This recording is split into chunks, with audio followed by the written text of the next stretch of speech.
Pirpirmahan mo na ito, Maricar. Huwag mo nang pahirapan ang sarili mo at ang pamilya natin. Just sign the papers, and we will make sure you get the best treatment in the psychiatric ward. Ang boses ni Mateo ay malamig walang bakas ng pagmamahal na ipinangako niya noong nakaraang gabi. Nakatayo si Maricar sa gitna ng kanilang malawak na sala, suot pa rin ang kanyang duguang surgical scrub suit sa ilalim ng puting coat. Sa kanyang kanang kamay, mahigpit niyang hawak ang gintong tropeyo ng Outstanding Physician of the Year na tinanggap niya kanina lamang. Ang bigat nito ay tila naging 1,000 tonelada, humihila sa kanyang balikat pababa sa matinding pagod na nadarama. 14 na oras siyang nasa loob ng operating room, nakikipaglaban sa kamatayan para iligtas ang buhay ng isang mambabatas. Ngunit pag-uwi niya, ang sarili niyang asawa ang naghahanda ng kanyang libingan. "Look at yourself, Hija," sabi ni Doña Consuela, habang dahan-dahang lumalapit ang bawat hakbang ng kanyang mamahaling takong sa sahig, ay tila isang tistis sa puso ni Maricar. "You look haggard, unstable. Ang daming ebidensya na ikaw ang mastermind ng fake meds issue sa hospital. But because we love you, we're giving you a choice. Voluntary confinement or the police. Isipin mo ang reputasyon ng pamilya de la Vega bago ka mag-inarte." Nanlamig ang mga daliri ni Maricar. Naramdaman niya ang unti-unting pagtigas ng kanyang mga kalamnan, tila ang dugong dumadaloy sa kanyang mga ugat ay naging yelo. Hindi siya makahinga ng maayos. Ang tropeyong simbolo ng kanyang dangal ay dahan-dahang nadulas mula sa kanyang nanginginig na palad. Bumagsak ito sa makintab na marmol na sahig at nakita niya ang pagkabasag ng gintong pakpak ng estatwa. Kasabay nito ang pagdurog ng kanyang mundo. Ang mukha ni Mateo na dati ay kanyang kanlungan, ngayon ay isa ng estrangherong puno ng puot at pandaraya. Gusto niyang sumigaw, pero ang kanyang lalamunan ay tila punong-puno ng bubog. Ang bawat paglunok ay nagdudulot ng hapdi. Tiningnan niya ang kanyang asawa, ang lalaking pinagkatiwalaan niya ng kanyang buhay at pangarap. Saan napunta ang lalaking humalik sa kanyang mga kamay kagabi? At nagsabing siya ang pinakamagandang biyaya sa buhay nito. Bakit ang mga matang yon na dati ay puno ng init, ay tila nanonood na lamang sa isang trahedyang siya mismo ang may akda? Hindi makapaniwala si Maricar na ang mga kamay na nagligtas ng libu-libong buhay ay heto ngayon nakaposa sa kawalan ng katarungan sa loob ng sarili niyang tahanan. Isang tanong ang paulit-ulit na humahampas sa kanyang isipan, tila isang malakas na alon na nagbabantang lunurin ang kanyang katinuan. Ito na ba ang kabayaran sa lahat ng sakripisyong ibinigay niya para sa pamilyang ito sa gitna ng katahimikan ng sala? Isa lamang ang malinaw para kay Maricar, ang mga taong itinuring niyang buhay. Ang siya ring magiging aninong kikitil sa kanyang liwanag. Dito pala nagtatapos ang lahat ng aking pangarap, sa isang madilim at mabahong silid sa ilalim ng lupa, kung saan ang tanging kasama ko ay ang sarili kong anino. Ang bawat hininga ni Maricar ay tila humihigop ng alikabok at amag. Ang silid na ito ay dati imbakan ng mga lumang gamit ng pamilya de la Vega, ngunit ngayon, ito na ang kanyang kinalalagyan. Ang malamig na semento ay tila humihigop ng init mula sa kanyang katawan, habang ang tanging liwanag ay nagmumula sa isang maliit na bintanang may rehas mataas sa pader na nagpapakita lamang ng mga paa ng mga taong dumadaan sa labas. Tumingin siya sa kanyang mga kamay. Ang mga daliring dati ay bihasa sa paghawak ng scalpel at pagtatahi ng mga sugat, ngayon ay nanginginig at puno ng dumi. Naalala niya ang araw ng unang dalhin siya ni Mateo sa mansyong ito. Noon ang bawat sulok ng bahay ay tila puno ng pangako ng kaligayahan. Binuhat siya ni Mateo pataas sa hagdan, tumatawa, at nangakong sa loob ng mga pader na ito hinding-hindi siya makararanas ng lungkot. Ang init ng yakap nito noon ay tila isang malayo at masakit na panaginip na unti-unting nilalamon ng katotohanang siya ay bilanggo na ngayon ng sarili niyang pamilya. Nabalik lamang ang kanyang diwa nang marinig niya ang mahinang kalansing ng metal sa pintuan. Hindi ito ang marahas na tunog ng pagbubukas ni Mateo, kundi isang maingat at tila natatakot na pagkilos. Bumukas ang maliit na butas sa ilalim ng pinto at pumasok ang isang plastic na tray na may lamang malamig na kanin at tuyong isda. "Ma'am Maricar, ma'am, naririnig niyo po ba ako?" Bulong ng isang boses na basag sa pag-iyak. Si Aling Rosa ang matandang katulong na itinuring na niyang ina. "Aling Rosa, wag po kayong umiyak." Mahinang sagot ni Maricar habang lumalapit sa pinto. "Baka mahuli kayo ni Doña Consuela." "Ma'am, pasensya na po kayo, wala akong magawa." Sinabi ni Sir Mateo na huwag daw kayong kakausapin dahil baka saktan niyo ako. Pero alam kong hindi niyo magagawa iyon. Napakabuti niyo pong tao, hikbi ni Aling Rosa. Ma'am, itong tray pakikapa po sa ilalim. May itinago ako dyan. Dahan-dahang kinapa ni Maricar ang ilalim ng plastic na tray. Ang kanyang mga daliri ay humawak sa isang matigas at maliit na bagay na nakabalot sa plastic. Ang kanyang puso ay biglang tumibok ng mabilis. Ang kanyang lumang cellphone ang maliit na backup phone na akala niya ay nawala na noong nakaraang buwan. Salamat, Aling Rosa! Maraming salamat! Bulong ni Maricar, ang mga luha ay sa wakas ay pumatak na sa kanyang pisngi. Hindi ito luha ng kawalan ng pag-asa, kundi luha ng isang mandirigmang nakahanap ng kanyang sandata. Nang makaalis si Aling Rosa, naupo si Maricar sa isang sulok. Gamit ang kanyang nanginginig na daliri, dahan-dahan siyang gumuhit ng isang malaking puso sa makapal na alikabok sa sahig. Pinagmasdan niya ito ng sandali bago marahas na kinalos ang gitna nito, binubura ang simbolo ng pag-ibig na naging mitya ng kanyang pagdurusa. Ngunit ang katahimikan ng gabi ay biglang binuwag ng mga tunog mula sa kisame. Ang bawat hakbang sa itaas ay tila kulog sa pandinig ni Maricar. Narinig niya ang malakas na tawa ng isang babae, isang tawang hindi kailanman magmumula sa isang taong nagdadalamhati. Mateo darling, sigurado ka bang hindi siya makakatakas doon? Baka naman masyadong madilim para sa prinsesa mo. Wika ni Soraya, ang boses ay puno ng panggugulo at tamis. Hayaan mo siya, Soraya. Masasanay din ang mga mata niya sa dilim, gaya ng pagsasanay ko sa buhay na wala siya. Sagot ni Mateo, at kasunod nito ang tunog ng paghalik na tila bumasag sa huling piraso ng puso ni Maricar. Nakatayo siya doon, nakikinig sa bawat ungol at tawanan ng kanyang asawa at ng kabit nito habang ang kanyang mga kuko ay bumaon sa sariling palad hanggang sa dumugo ang mga ito. Diyos ko, patawarin niyo po ang makasalanang babaeng ito na nasa harap ko. Linisin niyo ang kanyang maruming puso at itama ang kanyang baluktot na kaisipan. Ang boses ni Doña Consuela ay tila isang banal na awit, ngunit ang bawat salitang lumalabas sa kanyang bibig ay may lasa ng lason. Nakatayo siya sa harap ng pintuan ng selda ni Maricar habang ang kanyang mga daliri ay mabilis na naglalakbay sa mga butil ng kanyang mamahaling rosaryo.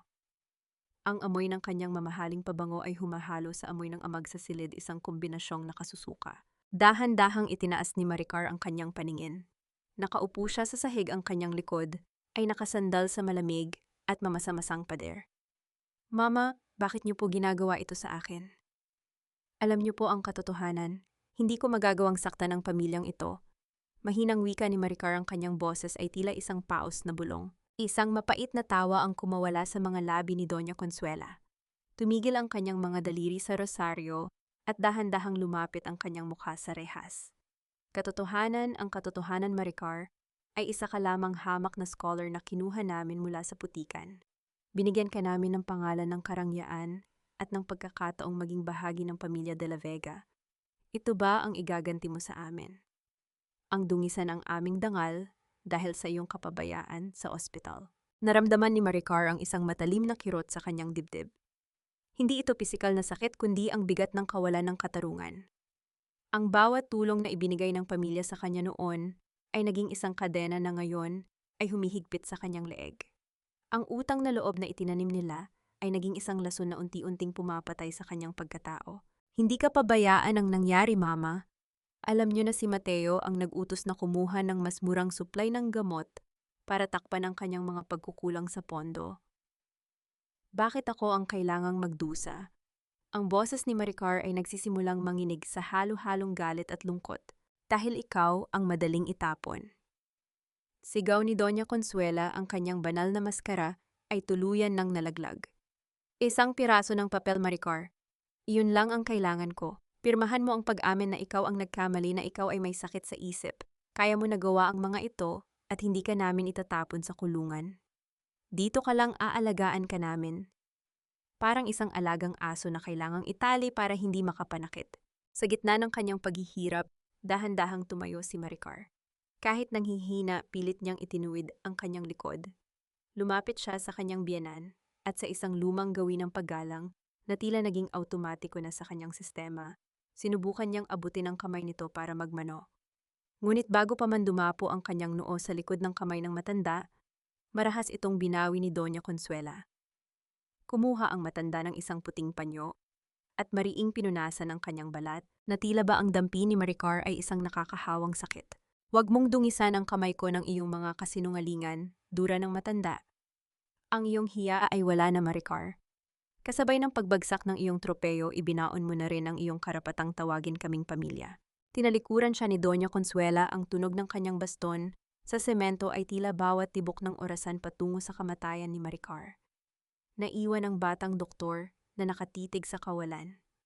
Ang kanyang mga kuko ay bumaon sa kanyang palad hanggang sa maramdaman niya ang malakit na likido ng sarili niyang dugo. Sa loob ng kanyang isipan, isang malamig na kaisipan ang nabuo. Kung ang pag-ibig at paggalang ay wala ng halaga sa bahay na ito, ano pa ang matitira sa isang taong wala ng kahit ano, kundi ang kanyang galit? Hanggang kailan kayang isin ng isang pusong nagmamahal ang paulit-ulit na pagdurog dito bago ito maging isang matalas na piraso ng kristal na handang sumugat sa sinumang humawak dito and check count? Sabi nila ang mga mata ang bintana ng kaluluwa, pero sa gabing ito ang mga mata ko ay naging saksi sa sarili kong kamatayan habang ako ay humihinga pa. Sa sulok ng madilim na silid, ang tanging liwanag ay nagmumula sa maliit na screen ng cellphone na itinatago ni Maricar sa ilalim ng kanyang kumot. Ang asul na liwanag nito ay tumatama sa kanyang mukha na nagpapakita ng mga luhang tuyo na sa kanyang pisngi. Gamit ang nanginginig na mga daliri, binuksan niya ang isang application na siya mismo ang nag-install buwan na ang nakalilipas. Noong mga panahong iyon, inilagay niya ang mga nakatagong camera sa mga sulok ng mansyon dahil sa pag-alala sa seguridad ng kanilang mga dokumento sa ospital. Hindi niya akalain na ang mga mata na ito ang magiging tanging bintana niya sa katotohanang pilit nilang ibinabaon. Sa screen bumungad ang imahe ng opisina ni Mateo. Ang bawat detalye ay malinaw, ang mga mamahaling libro, ang amoy ng tabako na tila nararamdaman ni Maricar, at ang dalawang taong nakaupo sa sofa na tila pag-aari nila ang mundo. Babe, how long are we going to keep that crazy woman in the basement? It's starting to smell like a hospital in this house. Reklamo ni Soraya habang nilalaro ang buhok ni Mateo. Ang boses nito ay puno ng pagkainip, walang bahid ng hiya sa pananatili sa bahay ng asawa ng ibang babae. Just a little more patience, Soraya. Kailangan muna nating masigurado na nailipat na ang lahat ng pondo sa offshore account. Doña Consuela is making sure the medical records are airtight.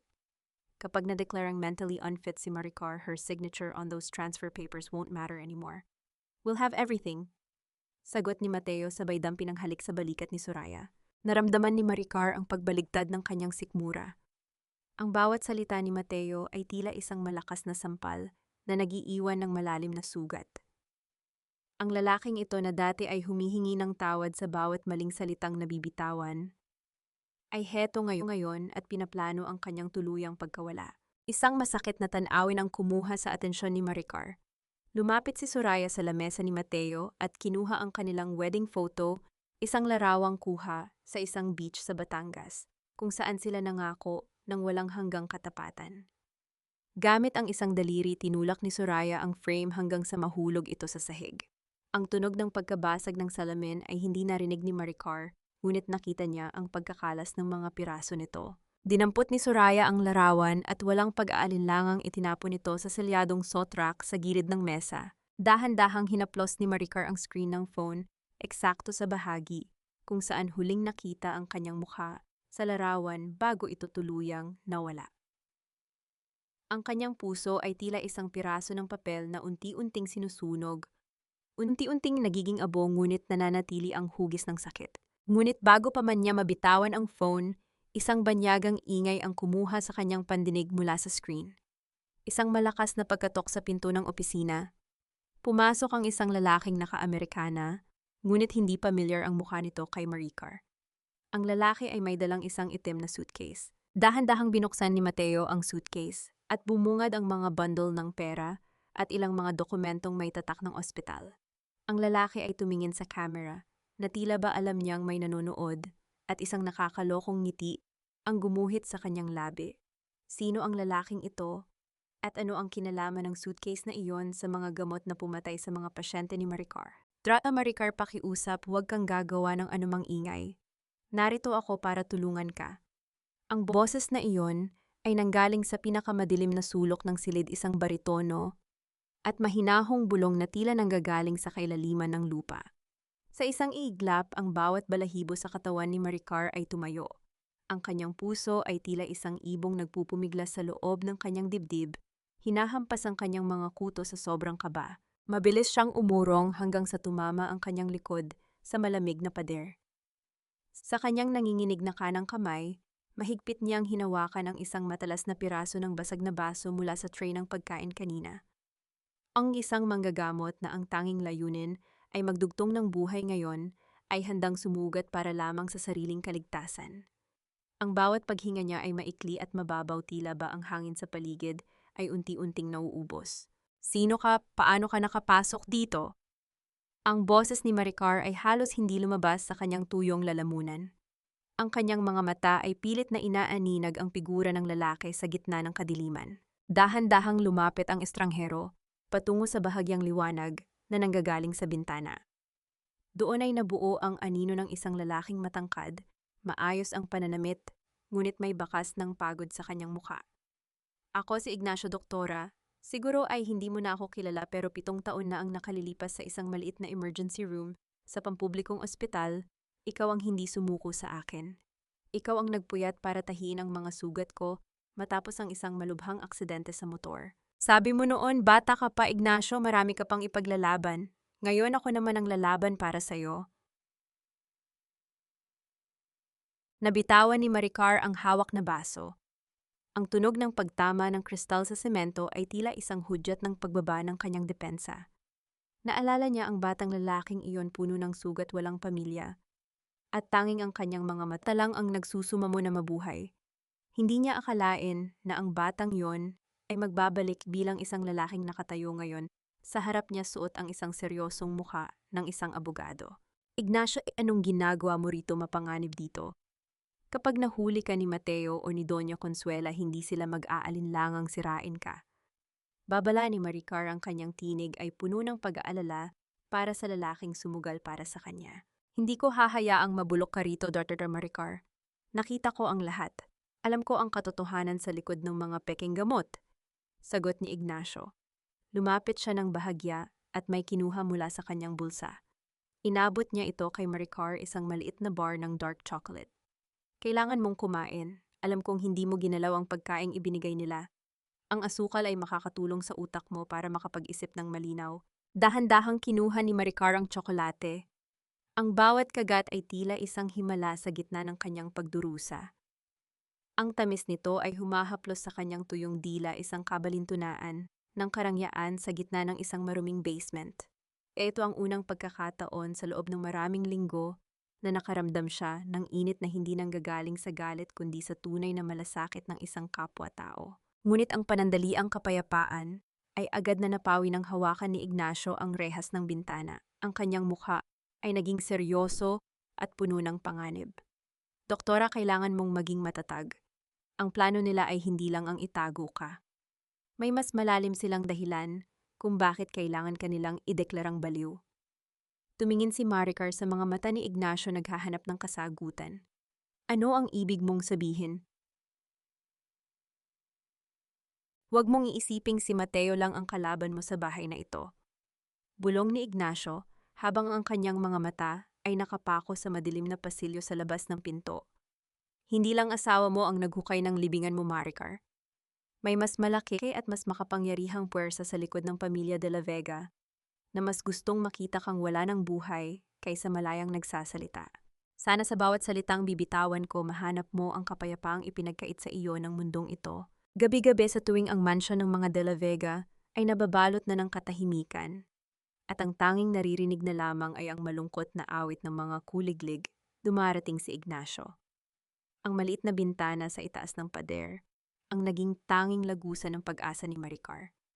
Sa bawat pagbisita ni Ignacio, nagdadala siya hindi lamang ng balita mula sa labas, kundi pati na rin ng maliliit na bagay na nagpapaalala kay Maricar na siya ay tao pa rin, isang malinis na panyo, isang boteng tubig, o di kaya ay isang pirasong tinapay na may palaman. Isang gabi habang ang ulan ay dahan-dahang tumatama sa tuyong lupa sa labas. Naupo si Ignacio sa muhan, malapit sa bintana, habang si Maricar ay nakasandal sa pader sa loob. Bakit ka ba nagsasakripisyo ng ganito, Ignacio? Tanong ni Maricar, ang kanyang boses ay puno ng pagtataka. Isang hamak na doktor lang ako na nasangkot sa iskandalo. Wala na akong maibabayad sa'yo. Narinig ni Maricar ang isang mahabang buntong hininga mula sa labas. Drada Maricar, noong iniligtas mo ako 7 taon, na ang nakalilipas hindi mo tinanong kung may pambayad ako. Nakita mo ang sugat ko, hindi ang pitaka ko. Ngayon nakikita ko ang sugat ng kaluluwa mo at hindi ko kayang talikuran yon, sagot ni Ignacio. Alam mo ba, naging abogado ako dahil gusto kong maging boses ng mga taong pinatatahimik ng pera. At ngayon ikaw ang boses na yon. Sa dilim ng silid, dahan-dahang itinaas ni Maricar ang kanyang kamay at hinawakan ang malamig na rehas ng bintana. Idinampi rin ni Ignacio ang kanyang mainit na palad sa labas ng mga bakal, tila sinusubukang abutin ang balat ni Maricar.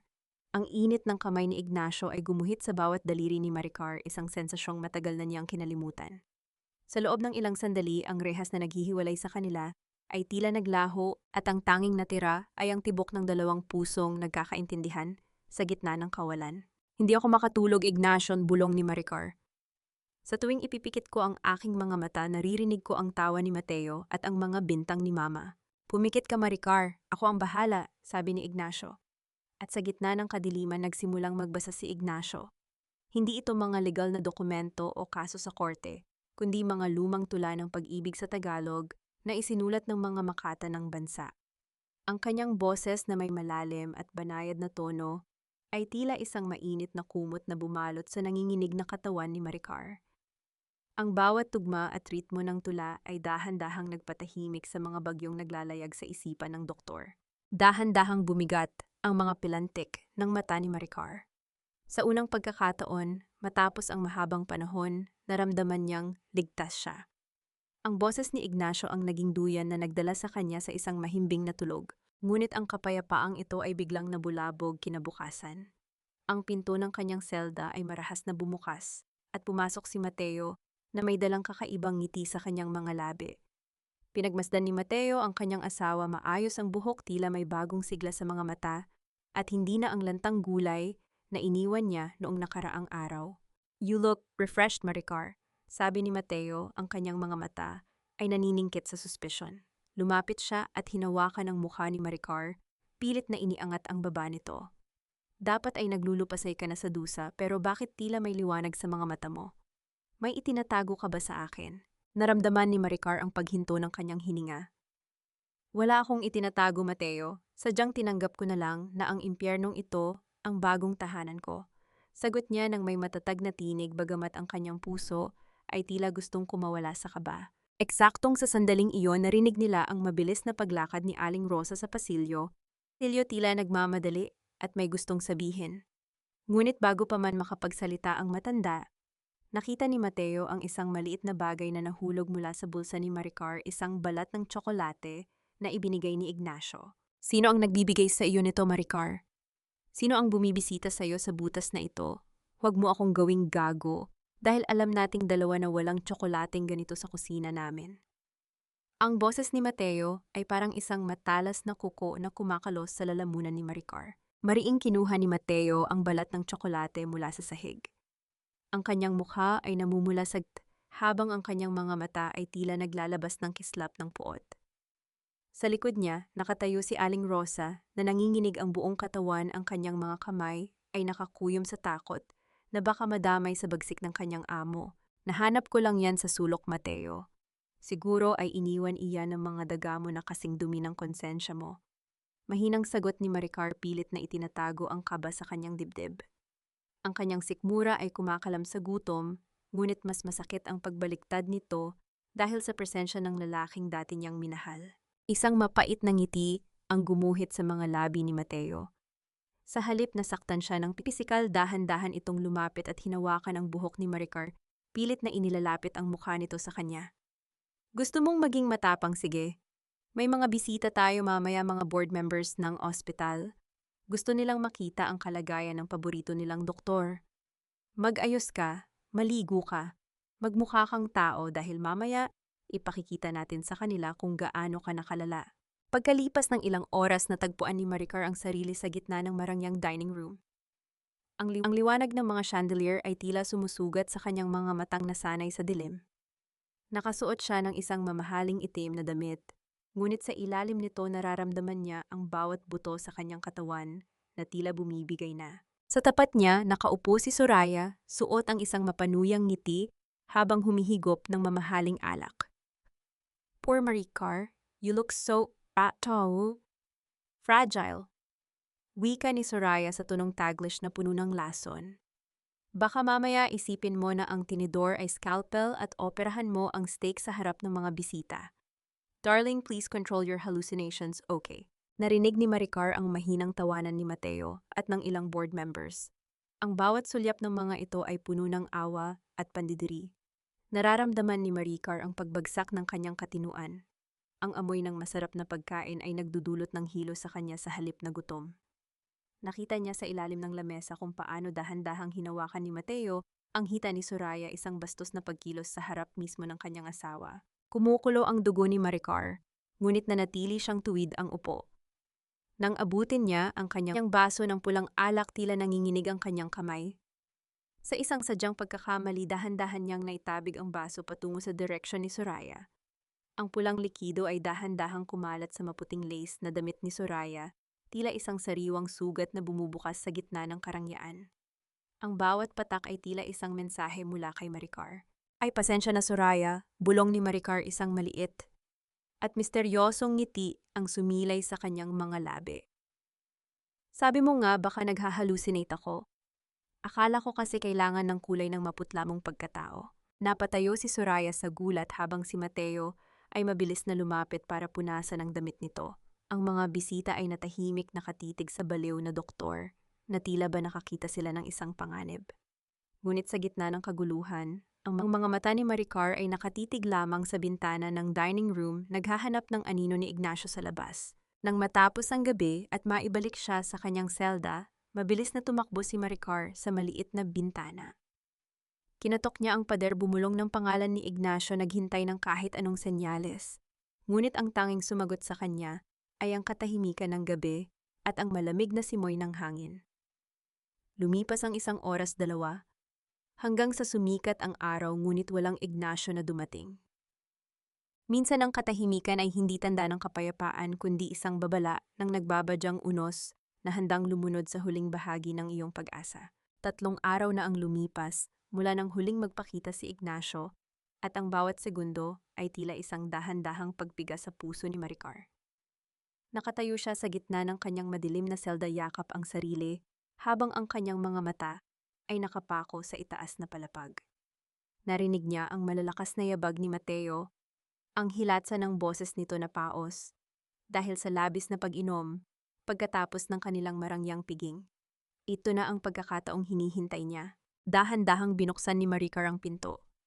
Dahil sa kalasingan ni Mateo, nakalimutan nitong i-lock ng maigi ang trangka, isang pagkakamaling magiging susi ng kanyang kalayaan. Naglakad siya ng walang sapin sa paa, tila isang anino na bumabaybay sa mahabang pasilyo ng mansyon. Ang bawat paglapat ng kanyang talampakan sa malamig na marmol ay nagdudulot ng kaba na tila gustong sumabog sa kanyang dibdib. Narating niya ang opisina ni Mateo. Ang amoy ng mamahaling tabako at whiskey ay agad na sumalubong sa kanya, isang amoy na dati ay nagbibigay sa kanya ng seguridad, ngunit ngayon ay nagdudulot ng matinding paguduwal. Mabilis niyang nilapitan ang lamesa at isinaksak ang maliit na USB drive sa computer. Ang pulang ilaw ng munting kagamitan ay tila isang mabilis na tibok ng puso. Sa gitna ng kadiliman, isang hudyat na ang bawat segundo ay mahalaga.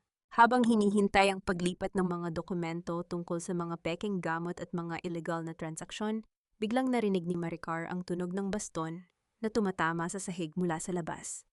Ang bawat pagtama ng kahoy sa semento ay tila isang hatol ng kamatayan na papalapit sa kanya. Si Doña Consuela.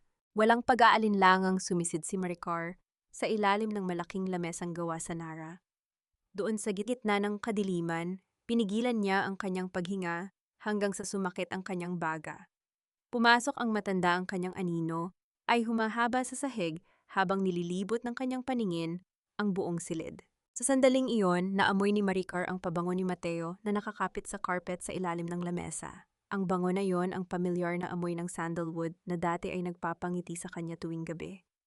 Ngayon ay tila naging amoy ng isang nabubulok na bangkay. Naramdaman niya ang matinding pagnanais na sumigaw na umiyak na ilabas ang lahat ng dumi sa kanyang sistema ngunit nanatili siyang estatwa. Ang kanyang mga kuko ay bumaon sa kanyang sariling hita upang ilipat ang atensyon ng kanyang isip mula sa takot patungo sa pisikal na sakit. Nang sa wakas ay lumabas si Doña Consuela, mabilis na hinablot ni Maricar ang USB at nagmamadaling bumalik sa kanyang selda. Ligtas niyang naisara ang pinto bago pa man magising ang sinuman. Gamit ang maliit na cellphone na ibinigay ni Ignacio, sinubukan niyang buksan ang mga file. Nanginginig ang kanyang mga daliri habang binubuksan ang bawat folder. Naroon ang lahat, ang mga resibo, ang mga pangalan ng supplier, at ang mga pirma ni Mateo na nagpapatunay ng kanyang kasalanan. Ngunit sa pinakailalim ng listahan may isang folder na tila nakahiwalay. Sinubukan niya itong buksan ngunit humihingi ito ng password. Ang pangalan ng folder ay hindi isang petsa or isang numero ng account. Ito ay isang pangalan ng babae. Isabella. Sino si Isabella? At bakit ang folder na ito ang tila pinaka-importanting lihim na itinatago ni Mateo sa likod ng lahat ng kanyang mga kasalanan? Sa gitna ng katahimikan, naramdaman ni Maricar na ang laban na ito ay hindi lamang tungkol sa kanya, kundi tungkol sa isang nakaraan na pilit ibinabaon ng pamilya de la Vega sa ilalim ng kanilang mga marangyang kasuotan. Maricar, pakiusap, huwag kang magugulat sa hitsura ko. Mas malala pa ang sugat sa dangal ko kaysa sa mga pasang nakikita mo. Ang boses ni Ignacio ay tila isang tuyong dahon na nayapakan, basag, mahina at puno ng pait. Dahan-dahang lumapit si Maricar sa maliit na bintana, ang kanyang mga kamay ay nakakuyom sa takot. Nang tumama ang liwanag ng buwan sa mukha ng lalaki na pahasinghap ang doktora. Ang kaliwang mata ni Ignacio ay namumugto at kulay ube habang may tuyong dugo sa gilid ng kanyang mga labi. Ang bawat paghinga nito ay tila isang pakikipagbuno sa sakit. Ignacio, anong nangyari sa iyo?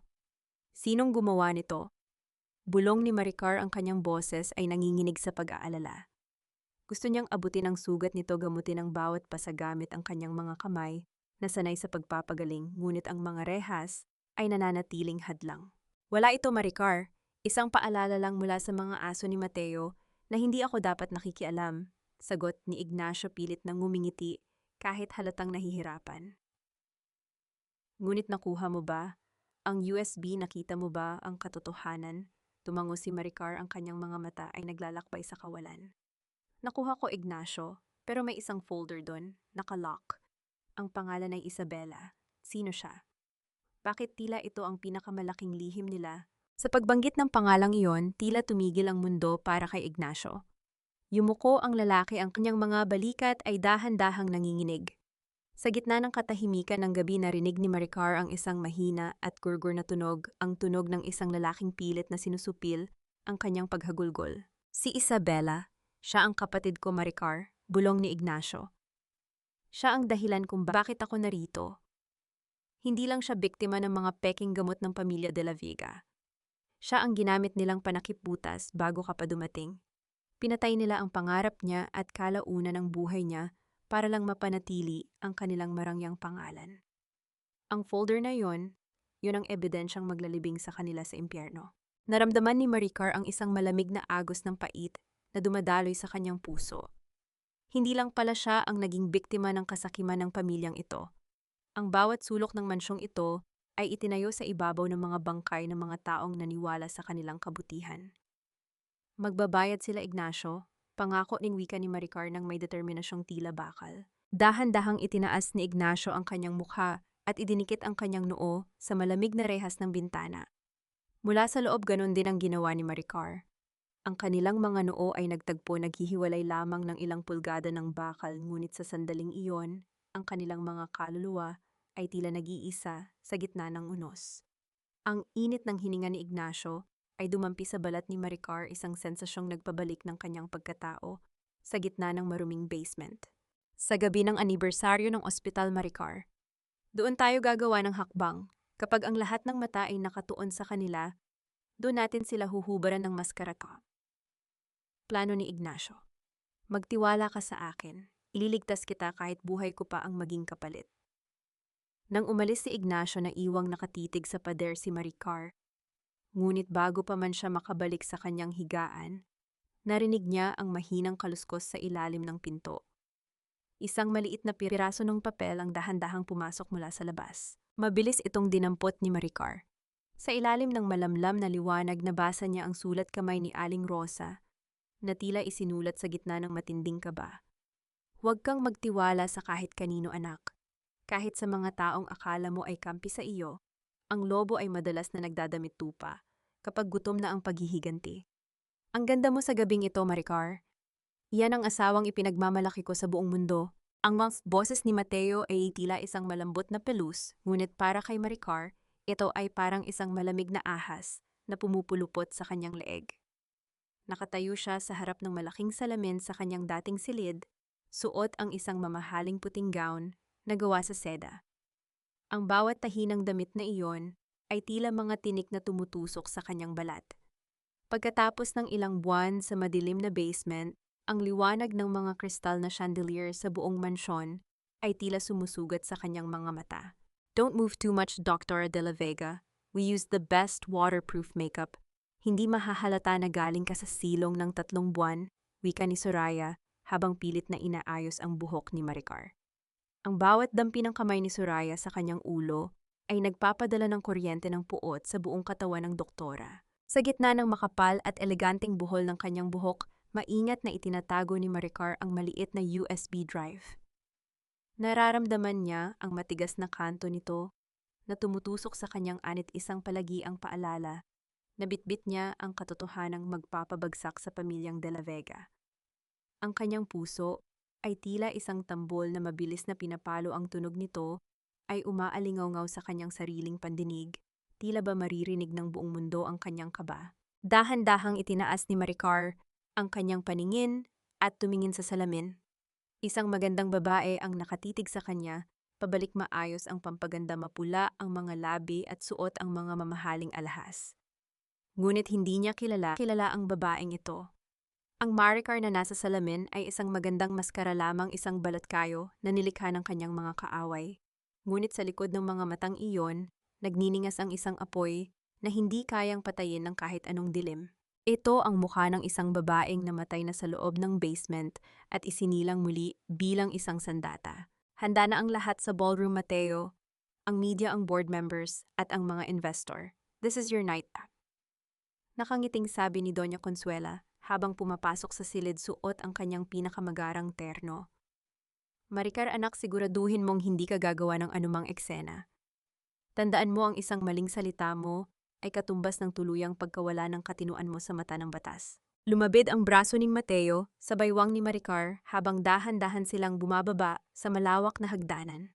Ang bawat hakbang ay tila isang dahan-dahang paglubog sa kumunoy ng pagkukunwari. Ang paligid ay puno ng mga tawa, kalansing ng mga baso ng champagne at ang amoy ng mamahaling bulaklak. Lahat sila ay nakangiti, lahat sila ay pumapalakpak. Walang malay na sa ilalim ng karangyaang ito ay may mga kaluluwang nabubulok. Mula sa malayo sa gitna ng maraming tao, nahagip ng mga mata ni Maricar ang isang figura. Nakatayo si Ignacio sa isang sulok, suot ang isang itim na tuxedo na lalong nagpatingkad sa kanyang seryosong mukha. Ang kanyang mga mata ay diretsong nakatingin kay Maricar, tila ba binabasa ang bawat takot na nararamdaman nito. Walang salitang lumalabas sa kanilang mga labi, ngunit ang tensyon sa pagitan nila ay tila isang mahigpit na lubid. Nang magsimulang magsalita ang MC sa entablado para sa anibersaryo ng De La Vega Hospital, hinawakan ni Mateo ng mas mahigpit ang kamay ni Maricar. Magtiwala ka lang sa akin, Maricar. Sabihin mo lang ang mga linyang itinuro ko sa iyo at matatapos din ito, bulong ni Mateo. Ngunit sa sandaling iyon, nakita ni Maricar ang mabilis na pagkilos ni Ignacio. Itinaas ng abogado ang kanyang kamay, isang senyales na tanging silang dalawa lamang ang nakakaalam. Ang kislap sa mga mata ni Ignacio ay tila isang babala, isang hudyat na dumating na ang oras para sa huling hakbang. Habang dahan-dahang naglalakad si Maricar patungo sa entablado sa ilalim ng nakakasilaw na spotlight, naramdaman niya ang bigat ng USB sa kanyang buhok.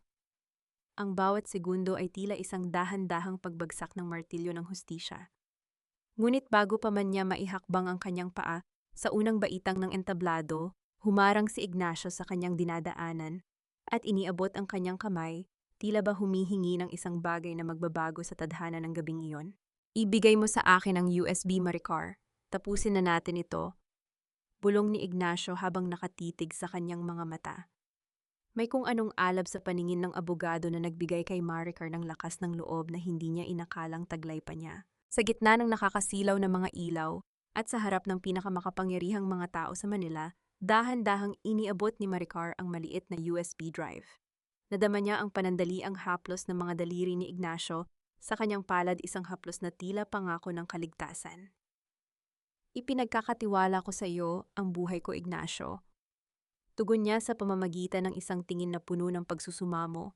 Tumalikod si Ignacio at mabilis na naglakad patungo sa control booth ng malaking ballroom. Si Maricar naman ay dahan-dahang umakyat sa entablado, kasabay si Mateo, na animoy isang mapagmahal na asawang umaalalay sa kanyang may sakit na kabiyak. Ladies and gentlemen, ang boses ni Mateo ay umalingaw-ngaw sa buong silid puno ng peking awit ng pagpapakumbaba. Ang gabi pong ito ay hindi lamang pagdiriwang ng 10 taon ng ating ospital. Ito rin po ay gabi ng pagtanggap at paghilom para sa aking asawang si Maricar. Alam niyo naman po ang pinagdadaanan niya kamakailan. Lumingon si Mateo kay Maricar, ang kanyang ngiti ay tila isang babala. Say something, Maricar. Tell them you're getting better. Huminga ng malalim si Maricar. Tiningnan niya ang mga tao sa ibaba, ang mga mamamahayag na handang kumuha ng bawat anggulo ng kanyang kahihiyan. Ang mga doktor na dating humahanga sa kanya, at si Doña Consuela na nakaupo sa harap ang mga mata, ay tila dalawang matalas na punyal. Ngunit ang kanyang paningin ay nanatiling nakapako sa control booth. Biglang namatay ang mga ilaw sa ballroom. Isang malaking screen sa likod ni Maricar ang dahan-dahang bumukas. Inasahan niya ang mga dokumento ng peking gamot, ang mga transaksyon ni Mateo, ang katotohanang magpapalaya sa kanya. Ngunit ang bumungad ay isang video na hindi niya kailanman nakita. Sa screen, malinaw na nakita ang imahe ni Maricar sa loob ng kanilang kusina ilang linggo bago siya ikulong. May hawak siyang isang maliit na bote at dahan-dahang ibinubuhos ang isang puting pulbos sa baso ng gatas na inihahanda para kay Doña Consuela. Ang video ay sadyang pinutol at inedit para magmukhang isang akto ng paglalason. Ito ang katotohanang pilit itinatago ng pamilya de la Vega para protektahan ang isang kriminal. Ang boses ni Ignacio ay dumagundong sa mga speaker, hindi bilang isang tagapagtanggol, kundi bilang isang hukom na nagbababa ng hatol. Dryer Maricar de la Vega, hindi ka biktima. Ikaw ang halimaw na nagtangkang pumatay sa sarili mong biyanan. Ang ballroom na dati ay puno ng bulungan ay biglang nabalot ng nakabibinging katahimikan bago sumabog sa halo-halong sigaw ng gulat at galit. Naramdaman ni Maricar ang biglang paglamig ng kanyang mga paa. Ang bawat hibla ng kanyang katawan ay tila naging bato. Ang boses ni Ignacio, ang boses na nagbasa sa kanya ng mga tula sa gitna ng dilim ngayon, ay ang boses na tumatapos sa huling hibla ng kanyang katinuan. Ignacio! Bakit? Bulong ni Maricar, ang kanyang tinig ay nilamon ng ingay ng mga tao. Lumingon siya sa control booth at nakita ang abogado na nakatayo doon. Ang mukha ay walang emosyon, tila isang estrangherong hindi niya kailanman nakilala. You really thought you could use me, Maricar? Ang boses ni Ignacio ay muling umalingaw-ngaw, puno ng pait. Para ito sa kapatid ko, para kay Isabela. Sinira ng pamilyang ito ang buhay namin at gagamitin kita para mawasak silang lahat. Isasama kita sa pagbagsak nila. Naramdaman ni Maricar ang malakas na paghawak ni Mateo sa kanyang braso. You heard him, everyone. My wife is sick. She's dangerous. Sigaw ni Mateo, ang kanyang muka ay nagpapakita ng peking takot, ngunit sa kanyang mga mata ay nakita ni Maricar ang isang madilim na tagumpay. Ang bawat spotlight sa silid ay tila naging mga nagbabagang uling na tumatama sa balat ni Maricar. Ang amoy ng mga mamahaling bulaklak sa paligid ay naging amoy ng kamatayan. Ang kanyang paningin ay nagsimulang lumabo, ang mga mukha ng mga tao sa harap niya ay naging mga nakakatakot na anino na humihila sa kanya pababa. Dahan-dahang binitawan ni Maricar ang kanyang sarili. Ang kanyang mga tuhod ay nanghina hanggang sa mapaluhod siya sa gitna ng entablado. Ang puting gown na suot niya na simbolo ng karangyaan ngayon ay tila isang telang pambalot sa isang bangkay. Mula sa pintuan ng ballroom, pumasok ang 4 na pulis na mabilis na naglalakad patungo sa entablado. Ang kalansing ng kanilang mga posas ay tila isang malupit na musika na nagtatapos sa kabanatang ito ng kanyang buhay. Tumingin si Maricar sa kanyang mga kamay, ang mga kamay na nagligtas ng napakaraming buhay ngayon ay nanginginig at tila puno ng dumi na hindi kailanman mahuhugasan. Ito na ba ang katapusan? Ang huling piraso ng kanyang pag-asa ay naging pinakamasakit na traidor. Habang papalapit ang mga pulis, isang tanong lamang ang paulit-ulit na humahampas sa kanyang isipan. Sa mundong ito na puno ng mga lobong nagdadamit tupa, meron pa bang puwang para sa isang puso? Ang tanging hangad ay ang magpagaling, eparita. Ang bawat kalansing ng metal sa aking mga pulso ay tila isang malupit na paalala na sa mundong ito ang kabutihan ay isang kasalanang kailangang pagbayaran ng luhang dugo. Nakatitig si Maricar sa puting semento ng kanyang bagong selda. Isang mas maliit, mas madilim, at mas malamig na silid kaysa sa basement ng mga De La Vega. Ang kanyang marangyang gown na gawa sa sida ay punit-punit na sa laylayan, ang dating makinang na puti ay nadungisan na ng alikabok at pawis. Ramdam niya ang bawat tibok ng kanyang puso, sa kanyang mga daliri isang mabilis at masakit na ritmo na tila gustong sumabog sa loob ng kanyang dibdib. Narinig niya ang mabibigat na yabag ng sapatos sa pasilyo. Hindi ito ang nagmamadaling lakad ng mga gwardya. Ito ay kalmado, tiyak at may awtoridad. Huminto ang mga yabag sa tapat ng kanyang rehas. Dahan-dahang iniangat ni Maricar ang kanyang ulo. Doon sa kabila ng mga bakal nakatayo si Ignacio. Wala na ang pasa sa kanyang mukha na nakita ni Maricar noon. Ang lahat ay tila isang bahagi lamang ng isang perpektong make-up para sa kanyang pagganap bilang biktima. Bakit, Ignacio, bakit kailangang humantong sa ganito? Ang boses ni Maricar ay halos isang bulong paus at tuyo dahil sa matinding pagod. Hindi ko ito ginagawa dahil galit ako sa iyo, Maricar. Sagot ni Ignacio, ang kanyang boses ay malamig at walang bahid ng pagsisisi. Ginagawa ko ito dahil mas mahal ko si Isabela kaysa sa kahit kanino. Ang pamilya de la Vega ay isang malaking puno na kailangang itumba at ikaw ang pinakamatulis na palakol na nakita ko. Sa pamamagitan mo masisira ang kanilang pangalan. Sa pagkukulong sa iyo, masisiguro kong walang titingin sa mga tunay na dokumento hanggang sa makuha ko ang lahat ng gusto ko. Naramdaman ni Maricar ang isang matalim na kirot sa kanyang lalamunan.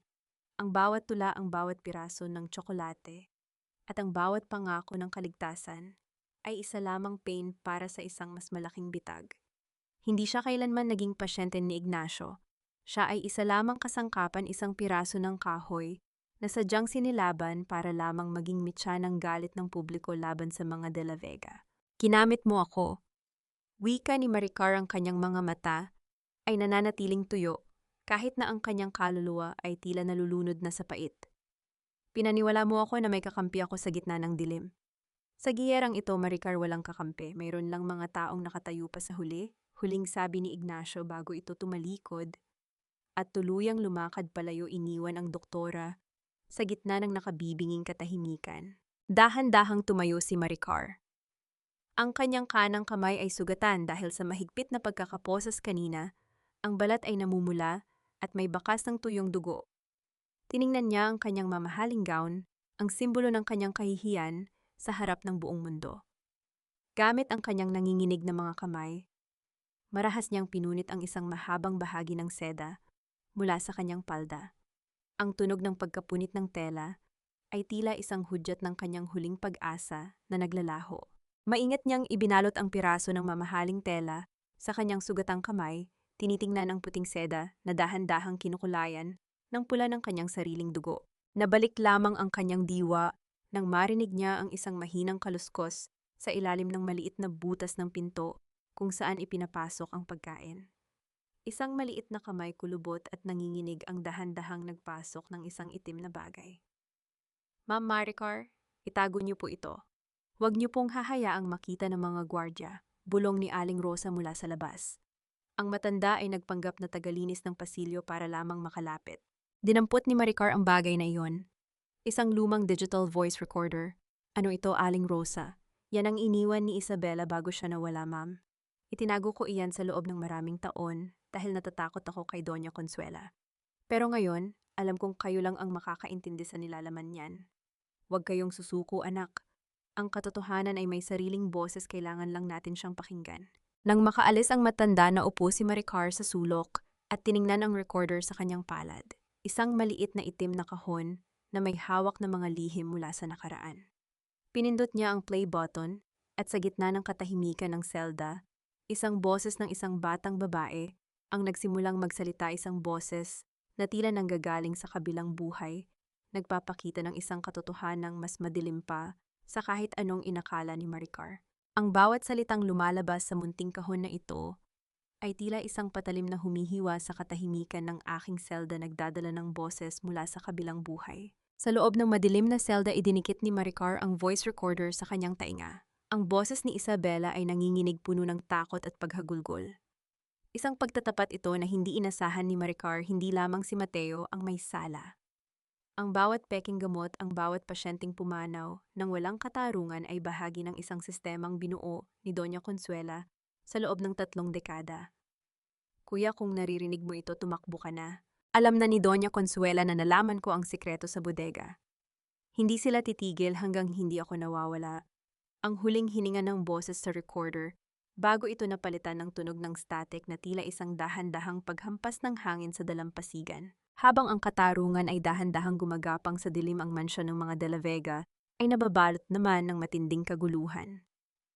Ang dating marangyang tahanan na puno ng amoy ng mamahaling kandila ay tila naging isang libingan ng mga buhay. Sa loob ng opisina, ang mga gamit ay nagkalat sa sahig. Ang mga painting na ginto ang frame ay nakatagilid, tila ba nahihiyang tumingin sa dumi ng pamilyang nagmamay-ari sa kanila. Mateo, we need to go now. Ang mga pulis ay papunta na rito dahil sa mga dokumentong inilabas ni Ignacio. Ang boses ni Soraya ay matinis, puno ng desperasyon, habang mabilis na isinisilid ang mga alahas sa isang malaking itim na bag. Don't just stand there, kunin mo ang pera sa vault. I'm trying, Soraya. Pero hindi ko mabuksan ang secondary safe. Binago ni Mama ang code. Sigaw ni Mateo, ang kanyang muka ay pawis na pawis at namumutla. Ang lalaking dati ay laging maayos ang tindig, ngayon ay tila isang basang sisiw na nanginginig sa takot. Sa gitna ng kanilang pag-aaway, dahan-dahang bumukas ang pinto. Nakatayo doon si Doña Consuela, hawak ang kanyang baston, ngunit ang kanyang mga kamay ay hindi na matatag. Pinagmasdan niya ang kanyang kaisa-isang anak na abala sa pag-iimpake, walang pakialam sa karangalan ng kanilang apelido. Iiwan niyo ako? Mahinang tanong ng matanda, ang kanyang boses ay tila isang tuyong dahon na madaling madurog. Pagkatapos ng lahat ng ginawa ko para protektahan ka, Mateo, pagkatapos kong ilubog ang sarili ko sa putik, para lang manatili kang mataas sa paningin ng mundo. Lumingon si Mateo, ang kanyang mga mata ay puno ng puot at kawalan ng utang na loob. Kasalanan mo ito, Mac. Kung hindi ka naging masyadong gahaman, hindi tayo aabot sa ganito. You're old, you've lived your life. Pero ako, I have a future with Soraya. Hindi ako magpapabulok sa kulungan kasama mo. Naramdaman ni Doña Consuela ang isang matinding kirot sa kanyang dibdib, tila may isang bakal na kamay na piga-piga ang kanyang puso. Ang bawat sakripisyong ginawa niya, ang pagpatay sa konsensya, ang pagpapakulong kay Maricar, ang pagpapatatahimik kay Isabela, ay tila naging mga batong bumagsak sa kanyang sariling ulo. Ang anak na itinuring niyang hari ay siya palang magiging anino na sisipa sa kanya sa huling sandali. Dahan-dahang binitawan ni Doña Consuela ang kanyang baston. Ang tunog ng pagtama ng kahoy sa makintab na marmol ay umaling-awngaw sa buong silid, isang hudyat ng pagtatapos ng kanyang kapangyarihan. Napahawak siya sa kanyang kaliwang braso, ang kanyang paningin ay nagsimulang magdilim at ang bawat muka sa paligid niya ay naging mga malalabong anino. Sa labas ng mansyon, narinig ang malalayong sirena ng mga pulis, dahan-dahang lumalapit, tila isang koro ng kamatayan. Ngunit sa loob ng silid, isang mas matinding trahedya ang nagaganap. Isang matalim at gurgur na hiyaw ang kumawala sa lalamunan ni Doña Consuela. Bago siya tuluyang bumagsak sa sahig, ang kanyang mga daliri ay pilit pang inaabot ang paa ng kanyang anak na abala sa pagtalikod sa kanya. Hayaan mo siyang mamatay, Maricar. Mas mabuti pang mawala na siya para wala nang magsasabi sa pulis kung nasaan ang mga pirma natin. Ang boses ni Mateo ay parang isang matalas na hiwa ng patalimpuno ng desperasyon at kawalan ng kaluluwa. Nakatayo si Maricar sa pintuan ng silid, hingal na hingal. Ang kanyang mga paa ay sugatan mula sa pagtakbo sa madilim na pasilyo, matapos siyang palayasin ni Aling Rosa sa selda sa gitna ng kaguluhan. Sa harap niya nakita niya ang katotohanang mas masahol pa sa kamatayan. Si Mateo at Soraya na may hawak na mga bag na siksik sa alahas at pera ay dahan-dahang umaatras patungo sa balkonahe.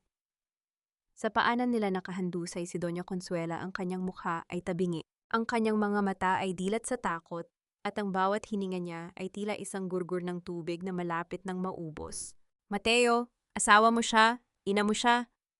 Ang tanging nasabi ni Maricar, ang kanyang boses ay nanginginig sa pagitan ng puot at matinding panulumo. Wala akong ina na gagamitin ako para lang sa sarili niyang ambisyon, Pat. Sigaw ni Mateo bago siya tuluyang tumakbo palabas ng silid kasama si Soraya. Ang tunog ng kanilang mabilis na pag-alis ay hinaluan ng malalakas na sirena ng pulis na nasa labas na mismo ng gate ng mansyon. Naiwan ang katahimikan sa loob ng silid, maliban sa hirap na paghinga ni Doña Consuela. Tumingin si Maricar sa pintuan. Naroon ang pagkakataon niya.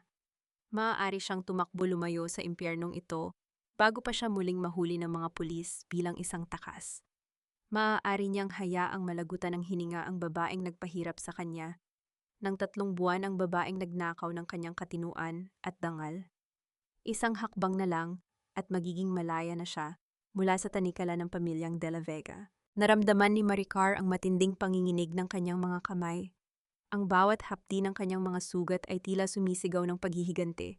Ngunit habang tinitingnan niya ang nangangasul na labi ni Doña Consuela, isang alaala ang dumaan sa kanyang isipan, ang araw na nanumpa siya bilang isang doktor. Ang kanyang panunumpa ay hindi para sa mga taong mabubuti lamang. Ito ay para sa bawat buhay na nangangailangan ng saklolo. Hindi ako ikaw, Mateo, at hinding-hindi ako magiging gaya niyo. Also, bulong ni Maricar sa hangin. Walang pag-aalinlangang lumuhod si Maricar sa tabi ng kanyang biyenan. Ang kanyang puting gown na dati ay simbolo ng kanyang kahihiyan, ngayon ay naging telang pambalot sa gitna ng isang operasyon sa sahig. Marahas niyang hinubad ang mga alahas sa leeg ng matanda para makahinga ito. Gamit ang kanyang nanginginig ngunit tiyak na mga kamay, nagsimula siyang magsagawa ng chest compression. Ang bawat pagpindot niya sa dibdib ni Doña Consuela ay nagdudulot ng matinding sakit sa kanyang sariling mga braso. Ngunit hindi siya tumigil. Huminga ka, lumaban ka. Hindi ka pwedeng mamatay nang hindi nagbabayad sa lahat ng ginawa mo. Sigaw ni Maricar, ang mga luha ay dahan-dahang tumutulo sa kanyang mga pisngi, humahalo sa pawis at dumi sa kanyang mukha. Sa gitna ng kanyang pakikipaglaban para sa buhay ng kanyang kaaway, napansin ni Maricar ang isang liwanag sa gilid ng kanyang paningin. Nakatayo sa may pintuan si Aling Rosa, hawak ang isang cellphone na nakatutok sa kanila. Ang maliit na pulang tuldok sa screen ay isang hudyat na ang bawat galaw ni Maricar, ang bawat patak ng kanyang luha, at ang kanyang kabayanihan sa harap ng kalupitan ay mapapanood ng buong mundo sa pamamagitan ng livestream. Ang bawat segundo ay tila isang taon. Ang tunog ng pagtibok ng puso ni Doña Consuela na dahan-dahang bumabalik ay tila isang malakas na tambol sa katahimikan ng silid. Ngunit sa labas narinig ang malakas na kalabog ng mga pintuan at ang sigaw ng mga pulis na naghahanap sa kanya. Nandyan siya, ang takas na si Dr. Maricar, ang sigaw ng isang opisyal mula sa ibaba. Hindi tumigil si Maricar sa pagpump ng dibdib ng matanda. Patuloy siya sa pagbibigay ng hangin kahit na ang mga yabag ng mga pulis ay papalapit na sa kanilang kinaroroonan. Ang cliffhanger ng kanyang buhay ay hindi na tungkol sa kung makakatakas ba siya, kundi kung sino ang maniniwala sa katotohanan kapag nakita nilang hawak niya ang leeg ng babaeng dati niyang pinagtangkaang lasunin. Itaas ang iyong mga kamay, Maricar. Huwag kang gumalaw. Ang sigaw ng mga pulis ay tila mga kulog na yumanig sa buong silid, kasabay ng marahas na pagbalandra ng pinto sa pader na umalingaw-ngaw sa buong pasilyo. Hindi huminto si Maricar. Ang kanyang mga siko ay matigas, ang bawat pagdiin niya sa dibdib ni Doña Consuela ay may kasamang panalangin na tila ba ang sariling buhay niya ang iniaalay niya sa bawat bugso ng hangin. Huwag kayong lalapit. Mamamatay siya kapag tumigil ako. Kailangan niya ng oxygen, kailangan niyang mabuhay. Ang boses ni Maricar ay paus-puno ng desperasyon at halos hindi na makilala sa gitna ng kanyang paghagulgol. Sa paningin ng mga pulis, isang takas na kriminal ang kanilang nakikita. Isang babaeng nakaputing gown na puno ng dumi nakaluhod sa ibabaw ng biktima at tila sinasakal ito. Ngunit sa likod nila sumingit si Aling Rosa, ang kanyang mga kamay ay nanginginig habang itinataas ang cellphone. Huwag niyo siyang saktan. Tumingin kayo sa screen. Libu-libong tao ang nakakakita sa ginagawa niya. Inililigtas niya ang babaeng nagkulong sa kanya. Ang mga pulis ay napatigil. Ang bawat mata sa loob ng silid ay napabaling sa maliit na screen kung saan ang mga komento ng libu-libong netizens ay mabilis na dumadaloy isang baha ng pagkagulat galit laban kay Mateo at matinding paghanga sa kadalisayan ng puso ni Maricar. Ang katotohanan ay tila isang malakas na agos na hindi na kayang pigilan ng kahit anong pader ng kasinungalingan. Maya-maya narinig ang isang mahinang ubo mula kay Doña Consuela. Isang mababaw na hininga ang pumasok sa kanyang mga baga at ang kulay ube niyang labi ay dahan-dahang nagkaroon ng bahagyang pamumula. Marahang nabitawan ni Maricar ang dibdib ng matanda. Napaupo siya sa sahig, ang kanyang mga kamay ay nanginginig ng labis hanggang sa hindi na niya magawang itikom ang kanyang mga daliri. Nandito na ang mga paramedic. Wika ng isang pulis, ang kanyang boses ay hindi nagalit, kundi puno na ng paggalang. Lumapit ang mga ito at dahan-dahang inalalayan si Maricar na tumayo. Sa sandaling iyon, ang radyo ng isa sa mga opisyal ay nag-ingay. Subject Mateo de la Vega and Soraya de Magiba intercepted at Ninoy Aquino International Airport.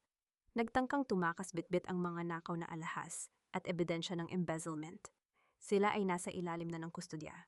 Isang mapait na ngiti ang gumuhit sa mga labi ni Maricar habang pinapanood niyang isinasakay si Doña Consuela sa stretcher.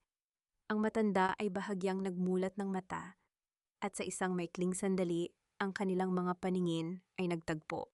Walang salita, walang galit, kundi isang matinding pagsisisi at kahihiyan ang nakita ni Maricar sa mga mata ng kanyang biyenan bago ito tuluyang naisara. Dahan-dahang itinaas ni Maricar ang kanyang kamay. Tiningnan niya ang kanyang singsing sa kasal, ang gintong nagmistulang tanikala sa loob ng maraming taon. Gamit ang kanyang huling lakas, dahan-dahan niyang hinubad ang singsing at inilagay ito sa ibabaw ng lamesang puno ng mga mamahaling gamot ni Mateo. Ang tunog ng pagtama ng ginto sa kahoy ay tila isang hudyat ng kanyang tuluyang paglaya. Nang lumabas si Maricar sa mansyon, sinalubong siya ng nakakasilaw na mga flash ng camera at ang malamig na hangin ng madaling araw. Ngunit sa gitna ng maraming tao, isang anino ang nakatayo sa dulo ng kalsada, si Ignacio. Hawak nito ang isang itim na folder, ang mukha ay hindi mabasa, tila isang hukom na naghihintay sa huling paghaharap. Bad pa. Hindi sapat ang isang salitang patawad para punan ng napakalaking puwang na iniwan ng iyong pagtataksil, Ignacio. Ang tiwala ay parang isang kristal na baso. Kapag nabasag, kahit anong pagdidikit ang gawin mo, mananatili ang mga lamat na laging magpapaalala sa sakit ng pagkakasugat. Nakatayo si Maricar sa veranda ng ospital, tinatanaw ang unti-unting pagsikat ng araw sa abot-tanaw ng Manila. Ang amoy ng antiseptic at gamot ay humahalo sa malamig na simoy ng hangin, isang amoy na dati ay nagbibigay sa kanya ng pag-asa. Ngunit ngayon ay tila isang mabigat na paalala ng lahat ng kanyang nawala. Suot niya ang isang simpleng puting damit, malayo sa marangyang gown na naging saksi sa kanyang pagbagsak at muling pagbangon. Narinig niya ang marahang yabag ng sapatos ni Ignacio sa likuran niya. Huminto ang lalaki sa tamang distansya, sapat para maramdaman ang tensyon, ngunit hindi sapat para maging banta. Dahan-dahang inilapag ni Ignacio ang isang itim na folder at ang orihinal na USB sa ibabaw ng pasimano. Narito ang lahat, Maricar. Ang tunay na ebidensya. Ang mga orihinal na dokumento ng peking gamot, ang mga voice recordings ni Isabela, at ang mga illegal na offshore accounts ni Mateo. Ang boses ni Ignacio ay mababa, puno ng pagsisisi na tila bawat salita ay may dalang bigat ng semento. I can clear your name completely. Magagawa nating bawiin ang lisensya mo ng mas mabilis. I'm sorry. I really had to play the villain para mapilitan silang ilabas ang lahat ng alas nila. Dahan-dahang lumingon si Maricar. Ang kanyang mga mata na dati ay puno ng pagsusumamo para sa tulong, ngayon ay tila dalawang lawa ng katahimikan. Tiningnan niya ang USB, ang maliit na itim na bagay na naging mitya ng kanyang impyerno. Pagkatapos tumingin siya sa kanyang sariling mga kamay, ang mga kamay na kahit sugatan at nanginginig ay nagawang magdugtong ng buhay sa gitna ng puot. Alam mo, Ignacio, noong nasa basement ako, ang tanging gusto ko lang ay ang USB na iyan. Akala ko iyan ang susi ng kalayaan ko. Mahinang wika ni Maricar, ang kanyang boses ay tila isang banayad na agos ng tubig. Pero noong nakita ng buong mundo kung paano ko iniligtas, ang babaeng pilit akong sinisira. Doon ko na-realize na hindi ko kailangan ng ebidensya mo para patunayan kung sino ako. My actions define me, not your files. But you deserve justice, Maricar.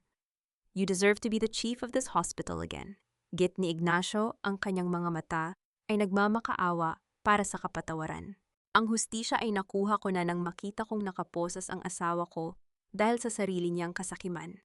Ang katarungan ay nakuha ko na nang magising si Doña Consuela at makita ang mukha ko bilang huling bagay na nagligtas sa kanya, sagot ni Maricar, habang dahan-dahang itinutulak ang USB pabalik kay Ignacio. I don't want this. I don't want any part of the De La Vega legacy. Isuko mo iyan sa mga autoridad para kay Isabela, hindi para sa akin. Gawin mo ang tama dahil iyon ang trabaho mo, hindi dahil gusto mong bumawi sa akin. Natahimik si Ignacio. Ang bawat salita ni Maricar ay tila isang dahan-dahang paghubad sa kanyang sariling mga pagkukulang. Pinagmasdan niya ang babaeng ito, isang manggagamot, na mas malakas pa sa kahit anong batas na pinag-aralan niya. Ang Maricar na nasa harap niya ay hindi na ang biktimang kailangang iligtas. Siya na ang nagliligtas sa kanyang sarili. Ano nang gagawin mo ngayon? Tanong ni Ignacio, ang kanyang boses ay tila isang paos na bulong. Tumingin si Maricar sa labas kung saan ang mga ibon ay nagsisimula nang lumipad sa liwanag. Aalis na ako, Ignacio. Iiwan ko na ang Manila. Masyadong maingay ang lungsod na ito para sa isang pusong naghahanap ng katahimikan. Pumasok si Maricar sa loob ng silid at kinuha ang kanyang maliit na maleta. Walang maraming gamit, walang mga alahas, tanging ang kanyang mga alaala at ang kanyang pagnanais na magsimulang muli. Ang bawat hakbang niya patungo sa pintuan ay tila isang pagbaklas sa bawat rehas na nagkulong sa kanya. Nang marating niya ang elevator, muli siyang lumingon sa pasilyo ng ospital na naging tahanan at kulungan niya. Nakita niya si Aling Rosa na naghihintay sa kanya sa dulo, nakangiti at handang sumama sa kanyang paglalakbay. Ngunit bago sumara ang pinto, nakita ni Maricar ang isang pamilyar na kotse na huminto sa harap ng lobby ng ospital. Isang lalaking nakasuot ng simpleng barong ang bumaba. May dalang isang maliit na bouquet ng mga bulaklak ng kalsada at nagtatanong sa nurse kung nasaan ang silid ni Dr. Maricar. Ang dagat ay may sariling paraan ng paghuhugas sa mga sugat na hindi kayang abutin ng kahit anong gamot sa mundo. Sa bawat paghampas ng alon sa pampang, tila ba unti-unting tinataangay ng tubig alat ang mga alikabok ng kahapong puno ng pait at panlilinlang. 6 na buwan na ang lumipas mula nang iwan ni Maricar ang maingay at mapanghusgang kalsada ng Manila. Ngayon sa isang maliit na bayan sa Batangas, kung saan ang langit ay laging asul at ang hangin ay amoy sariwang asin, natagpuan niya ang tunay niyang tahanan. Ang kanyang klinika ay hindi gawa sa makintab na semento o salamin. Ito ay isang simpleng bahay na kahoy na may malawak na beranda kung saan ang mga halamang gamot ay malagong tumutubo sa paligid. Ma'am Maricar, handa na po ang tanghalian. Nagluto po ako ng sinaing na tulingan paborito nyo. Ang boses ni Aling Rosa ay malutong at puno ng sigla. Malayo sa nanginginig na boses nito noong sila ay nasa loob pa ng mansyon. Nakatayo ang matanda sa may pintuan ng kusina, suot ang isang malinis na apron habang pinapanood ang kanyang itinuturing na anak.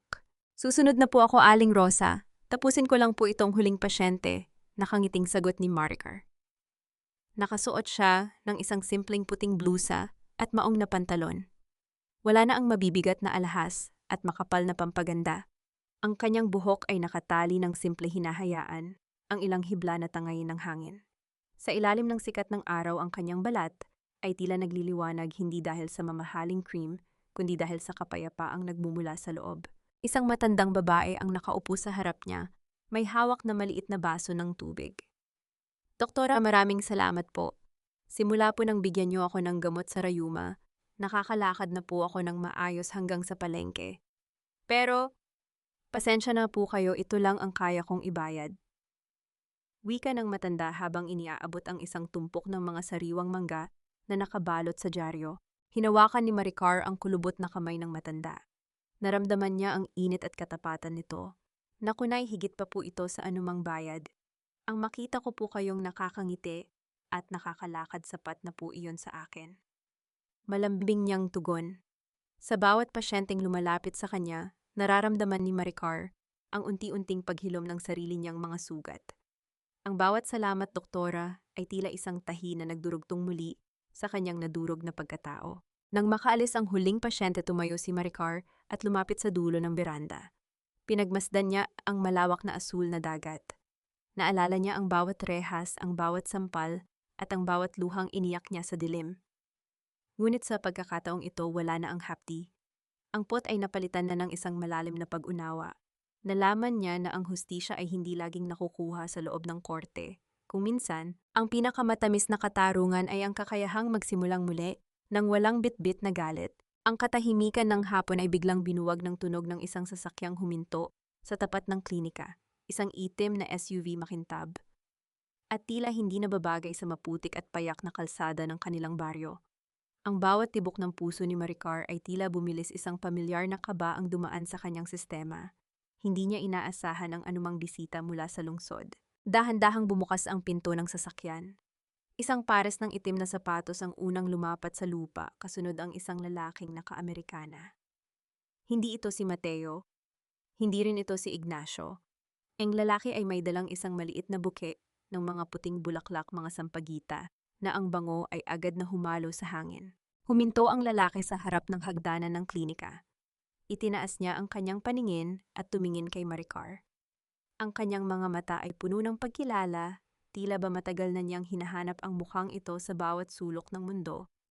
Maricar de la Vega.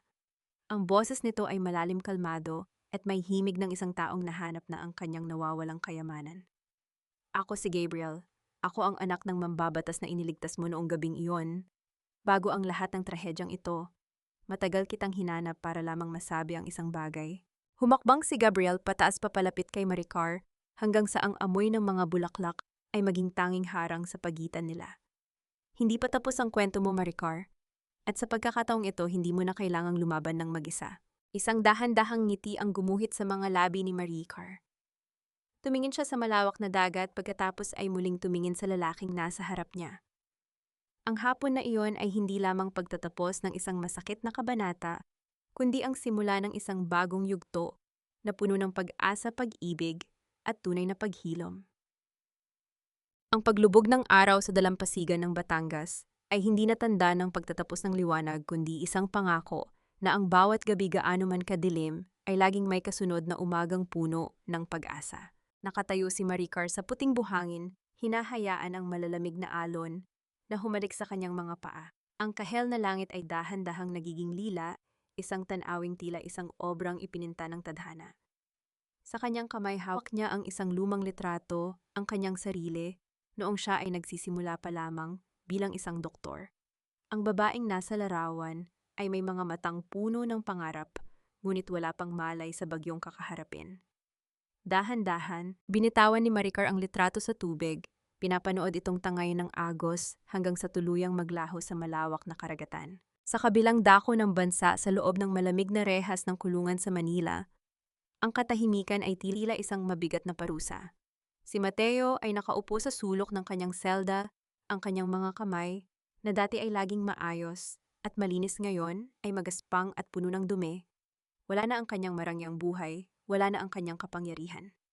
Naririnig niya sa kabilang selda ang mga hikbi ni Soraya, na ngayon ay nagsisisi na sa pagsama sa isang lalaking, ang tanging kayamanan ay kasinungalingan. Sa loob naman ng mansyon ng mga De La Vega, ang mga ilaw ay nananatiling patay. Si Doña Consuela ay nakaupo sa kanyang wheelchair, nakatitig sa kawalan, habang ang kalahati ng kanyang katawan ay nananatiling paralisado. Ang tanging naririnig niya ay ang tunog ng orasan sa dingding, bawat segundo ay tila isang bulong ng pagsisisi.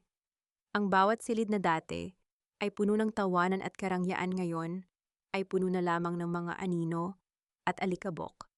Ang pinakamasakit na parusa ay hindi ang pagkakulong, kundi ang mabuhay sa isang bahay na puno ng alaala ng mga taong iyong ipinagkanulo habang walang sino man ang nais humawak sa iyong kamay. Naramdaman ni Maricar ang isang mainit na kamay na dahan-dahang pumatong sa kanyang balikat. Lumingon siya at nakita si Gabriel, ang kanyang mga mata ay nagniningning sa ilalim ng unang bituin sa langit. Handa ka na ba, Maricar? Naghihintay na si Aling Rosa sa hapagkainan.